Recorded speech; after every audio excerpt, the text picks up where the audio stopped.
Okay, good morning to all. Today we are going to discuss about the I/O interface and bus architecture of chapter number 6. In this chapter, we are going to discuss the following articles: bus and system bus, types of system bus, data. Under the types of system bus, there is data, address, and control bus.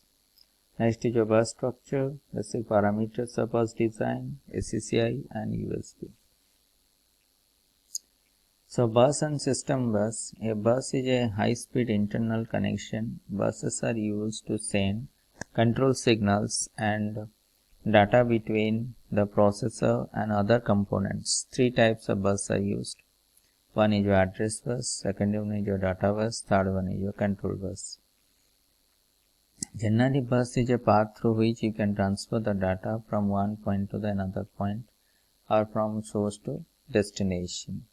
So these type of bus can be divided into three parts: address bus, data bus, and control bus. Under address bus, it carries memory addresses from the processor to other components such as primary storage and input-output devices. Similarly, data bus is a system within a computer or device consisting of a connector or set of wires that provides transportation for data.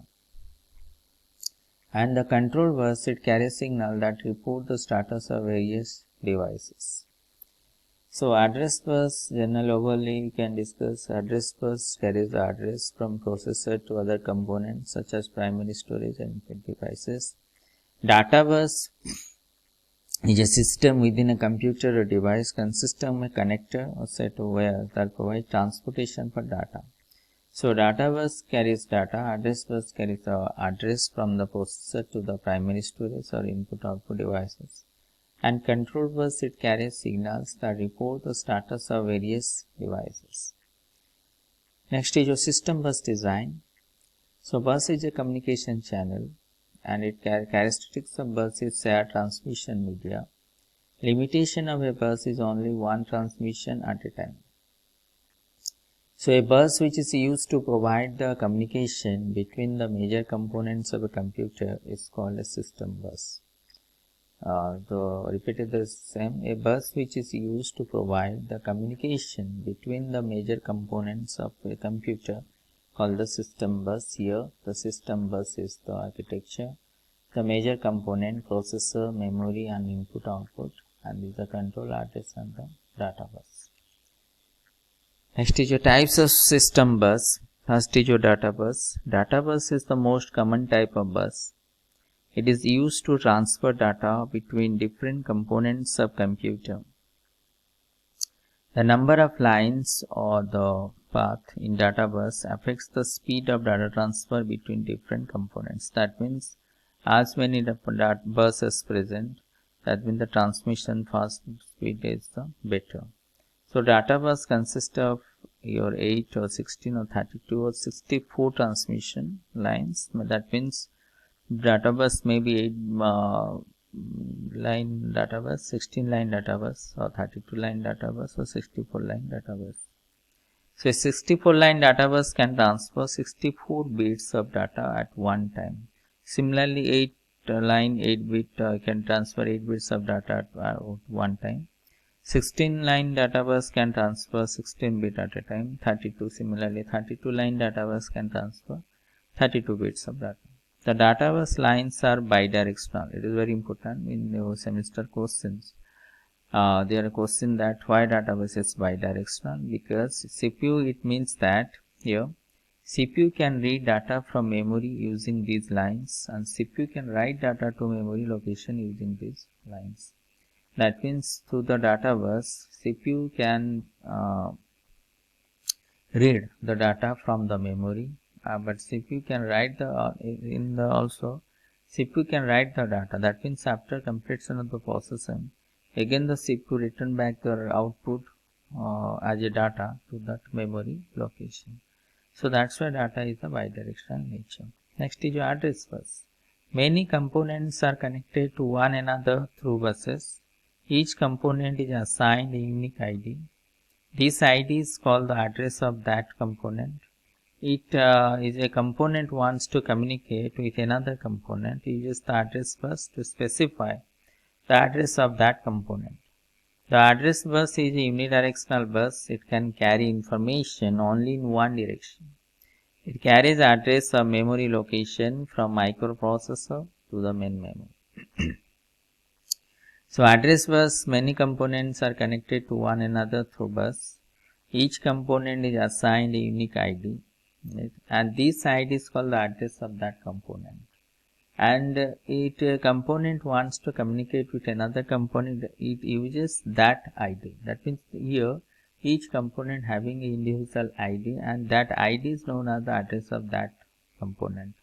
And on the basis of that ID or that address, each components can transmit the data from the one component to the another component.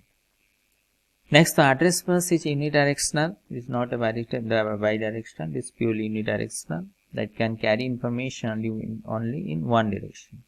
And it carries address of memory location from microprocessor to the main memory. Next is your control bus. Control bus is used to transmit different commands or control signals from one component to another component. Suppose CPU wants to read data from main memory. It will use control is also used to transmit control signal like ASKs, that means acknowledgement signal. Control signal contains the following: timing information. What are the main transmission contents in control signal? The timing information and the command signal. In the timing information, it specifies the time for which a device can use data and address bus. And command signal, it specifies the type of operation to be performed. Suppose that CPU gives a command to the main memory to write the data. The memory sends acknowledgement signal to CPU after writing the data successfully. CPU receives the signal and then moves to perform some other action. So, control signal perform the following two things: timing information, so that is specify the time for which a device can use data and address bus. Command signal is specifies the time of operation to be performed. Suppose that CPU gives a command to the main memory to write a data. The memory sends acknowledgement signal to CPU after writing the data successfully. Next is your multibus architecture. And multibuses permit several devices to work simultaneously, reducing time spent waiting and improving the computer's speed. There are two types of bus architecture. One is your traditional bus architecture. Second one is your high performance bus architecture. In traditional bus architecture, there is a local bus that connects the processor to the cache memory, and that may support one or more local devices. And there is also a cache memory controller that connects this cache not only to this local bus but also to the system bus. So on the system, the bus is attached to the main memory modules.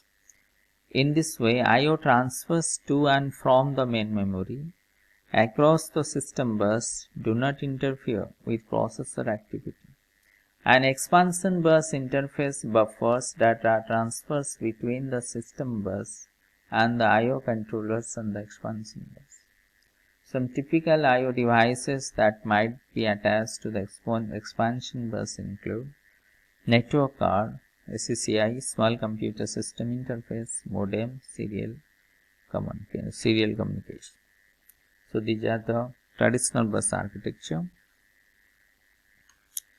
Advantage of traditional bus architecture: the use of a separate cache structure insulates the processor from the requirement to access the main memory frequently, and this arrangement allows the system to support a wide variety of I/O devices and at the same time insulate memory to processor traffic from I/O traffic.